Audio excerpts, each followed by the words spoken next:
Hey there, YouTube, and welcome back to more of my patented blend of narcissism and depression in the landmark farewell tour of 2017.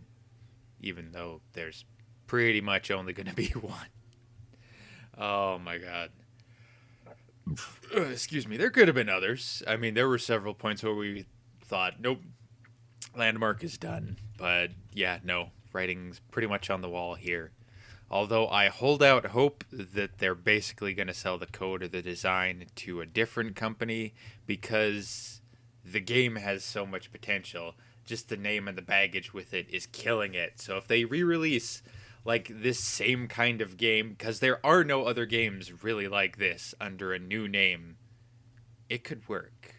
It could. And God help me, I would probably throw money at that shit. Think about that.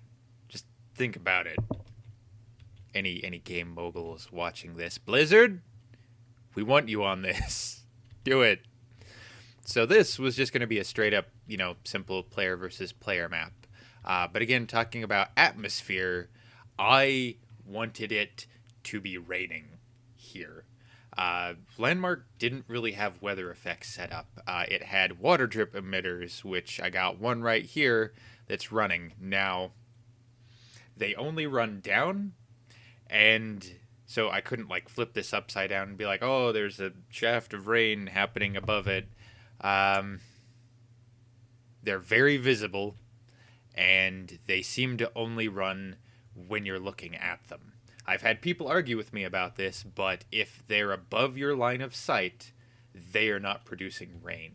So this was my challenge of how do I make it look like it's raining on this claim given those parameters, given that problem. So that is why I have these very specifically spaced lanterns, each one of which has a rain emitter hidden inside it, which I'm hoping it shows up with how this is captured. But yeah, it doesn't look like it's raining, but it looks like it's drizzling, and I took that as a victory. God help me, I took that as a victory and I ran with it. I did the same thing with the trees, hid rain emitters in the trees.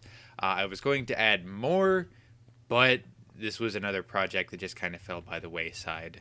So since this was a PvP map, I did try to set it up laterally symmetrically, to be fair. But I tried to make it not look like it was set up laterally symmetrically. So we had a team spawner here that was blue, a team spawner here that was red. They both go upstairs to sort of this same diamond pattern. There was going to be a node here. There's a node underground placed between the two, and then a node over here. So very, and not a Rothy base in World of Warcraft. I suppose there's that Gilneas one that kind of came out in Cataclysm. So 3 nodes, you're fighting over it. Each one gives score, and yeah, that was the sum total intent of this project, was to just have a nice, simple, functional, playable, balanced PvP map with some really nice atmosphere. And it just never quite materialized as I shifted my attention to other projects, mostly Draggermount.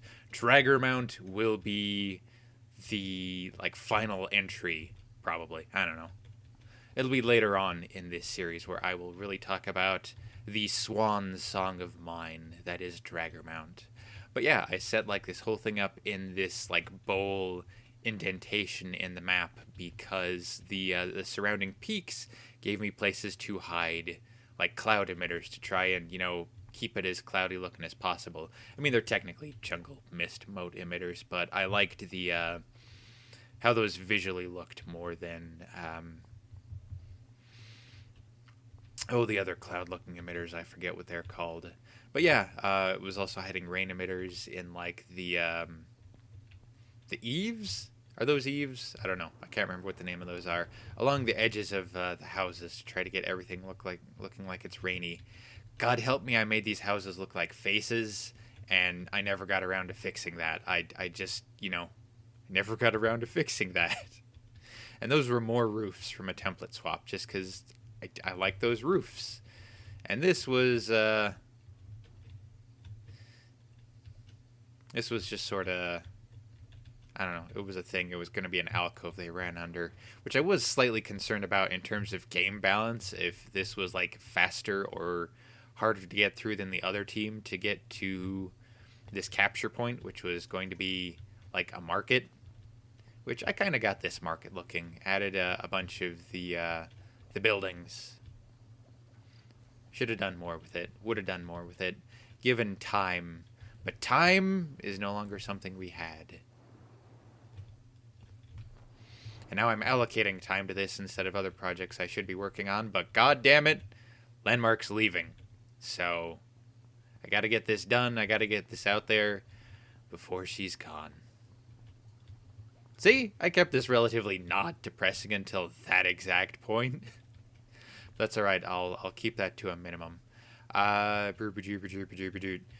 this was the underground section, trying to get that set up so that stair up to that capture point was equidistant between the two stairs leading to the capture point. So this has like a straight shot from both starting locations down to this other score node, which is underneath, you know, the castle score node. I toyed with the idea of doing a spiral staircase up to that other score node, but never got to play testing to find out whether or not that was a good idea or a bad idea. Whoa! Whoa! Whoa!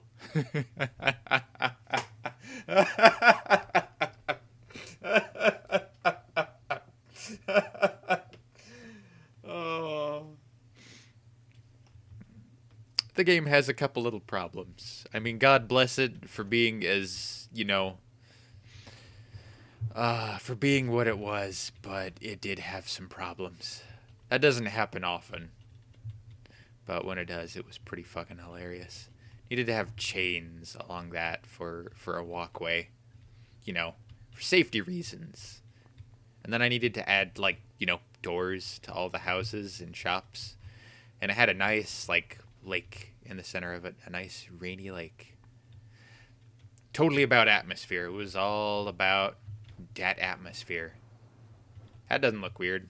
That doesn't look unnatural. I didn't need to fix that. What? Crazy. And then I was trying to set up like a river or a waterfall running down that. And trying to figure out how to... Because this goes like right next to one of the walkways to get down to the bottom node. And I was debating how to do that so it didn't look weird. But I was probably just going to wall it off and call it good. Interesting stuff. A lot of potential. It's not going to go anywhere. I mean, lessons learned. I don't really think I'm ever going to like get hired by a freaking game design studio to like practice or take anything I've learned here elsewhere. But that doesn't make learning it irrelevant. So let's just leave on that zen, profound, deep thought, I guess. And I'll see you guys in the next video.